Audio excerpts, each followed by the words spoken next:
सब कुछ तुम्हारे अंदर है, परंतु अगर तुमको अंदर दिखाने वाला नहीं मिला और तुमने यही ठान ली कि जो कुछ है उस सब तुम्हारे बाहर है, तो बाहर ही भागोगे।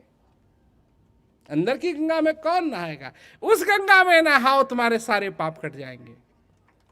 उस गंगा में नहाओ, जीते जागते वैकुंठ पहुंचोगे, है ना, जीते जागते स्वर्ग पहुंचोगे। अये मर के स्वर्ग पहुंचने की बात तो मेरे को समझ में ही नहीं आती। अब स्वर्ग पहुंचना है तो जीते जागते पहुंचना चाहिए ना। गुरु महाराज जी कहते हैं हाँ, स्वर्ग यहां है और तुम जीते जागते उस स्वर्ग में पहुंच सकते हो। जीते जागते यही तुम्हारे लिए स्वर्ग बनेगा। जब कृष्ण को राधा देखती थी, उसके लिए और कोई स्वर्ग हो सकता था? हो सकता था? हो सकता था? है? जब अर्जुन को ज्ञान हुआ, अर्जुन ने क्या कहा कि महाराज मुझे माफ करना, मुझे नहीं मालूम था कि आप कौन हैं। मैं तो समझता था आप मेरे सखा हैं, आपके साथ बैठा हुआ हूं मैं, आपके पलंग पे बैठा हुआ हूं मैं, आपको मैंने सखा कहा, मुझे नहीं मालूम था कि आप कौन। उस जगह जहां अर्जुन की ये बात समझ में आ गई कि वो किसके साथ खड़ा हुआ, पहले नहीं थी, बाद में जब आ गई, जब उसको ज्ञान हुआ, उससे बड़ा स्वर्ग कोई हो सकता था उसके? हो सकता था? लोग करते हैं स्वर्ग की बात। भगवान राम ने हनुमान से कहा मांग क्या मांगना। अब कथा में सब दिलचस्पी रखते हैं ना, कथा सुनना चाहते हैं, कथा सुनाओ जी, कहानी सुनाओ जी। सुन लो कहानी,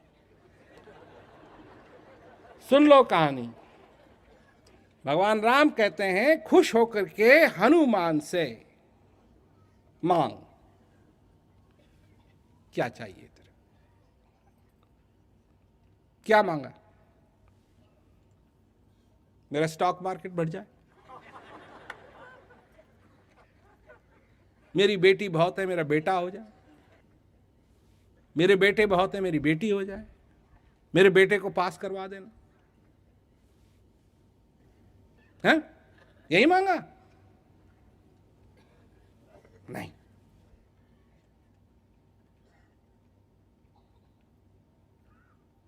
कि मुझे आपकी भक्ति चाहिए।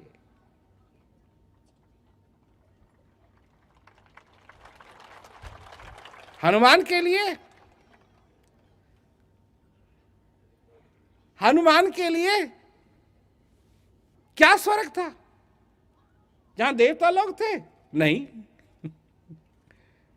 जहां हनुमान के राम थे, उनकी भक्ति, वहीं स्वर्ग, वहीं स्वर्ग। जहां हृदय खुश है, शांत है, अंदर शांति है, वहां स्वर्ग। अब लोग समझते हैं ना, जब ठंडी होगी तो अच्छा होगा, जब ठंडी होगी, गर्मी होगी तो अच्छा होगा। जब गर्मियों में पसीने छूटते लगते हैं तो आदमी को ख्याल आता है हाँ सर्दी अच्छी, अच्छा मौसम हो जाता है। और सर्दी में जब जुकाम लग जाती है तो आदमी सोचता है गर्मी का मौसम अच्छा है। क्योंकि मनुष्य के लिए बात है पसीने की या छींक की। यही उसके दिमाग में बैठा हुआ है कि भैंस के साथ लगे रहो तो कभी ना कभी दूध निकल ही जाएगा। भैंस का नहीं, तुम्हारा। ऐसा नहीं होगा। इसीलिए ज्ञान की जरूरत है। और इससे मनुष्य अपने जीवन को सफल कर सकता है, चाहे और चीजें सफल हो न हो। हर एक चीज में, हर एक चीज में, संसार के अंदर हर एक चीज में जो संसार के अंदर है उसमें क्षमता है सफल होने की और असफल होने की। और अगर सफलता तुमको मिली तो असफलता भी तुमको मिलेगी, और असफलता में नहीं तो सफलता भी जरूर मिलेगी, और सफलता में नहीं तो असफलता भी मिलेगी। ये तो वही वाली बात है। ये एक ही सिक्का है भाई, इसके दो साइड हैं। कभी एक दिखाई देता है, कभी दूसरा दिखाई देता है, कभी दूसरा दिखाई देता है, कभी दूसरा दिखाई देता है, पर सिक्का ये एक ही है। ये माया का सिक्का है। सफलता तो उस दिन तुमको भगवान ने दे दी, तुम्हारी मनोकामना तो उस दिन पूरी हुई जिस दिन तुमने ये श्वास लिया।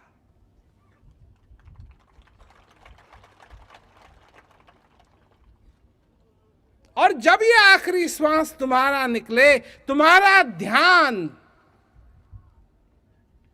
उस शक्ति की तरफ हो जो शक्ति तुमको इस ज्ञान के द्वारा अपने अंदर दिखाई दी है, इसका तुमने अनुभव किया है।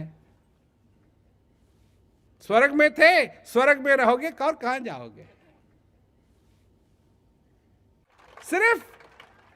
सिर्फ जिसको ज्ञान है वही कह सकता है स्वर्ग में था, स्वर्ग में हूं और स्वर्ग में रहूंगा।